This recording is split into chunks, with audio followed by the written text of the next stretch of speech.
プランの名前はレントアンテリアムアナ。私たちは今この穴をできるためにソイルミックスを作っています。このために初めに小さい石を入れます。それから穴に水を入れます。石いらなければなりません。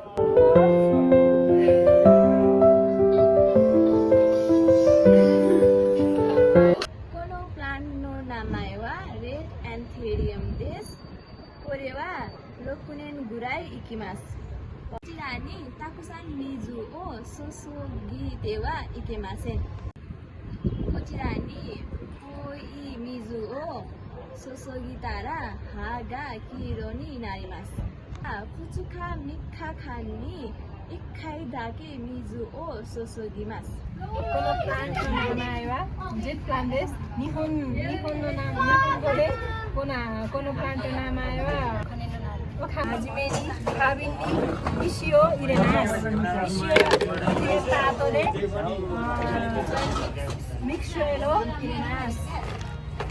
このミックスに同じレッドアンカルの同じ醤油です。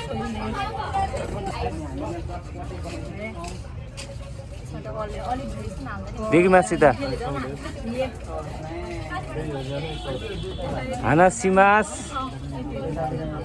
話してください。できます。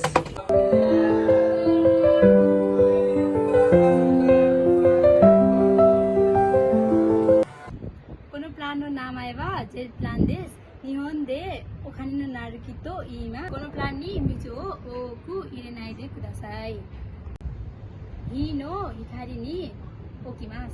私たち今プラントを植えた後で掃除をしています。じゃあ頑張って掃除に。私たちのこの2人とはこれは私の仕事です。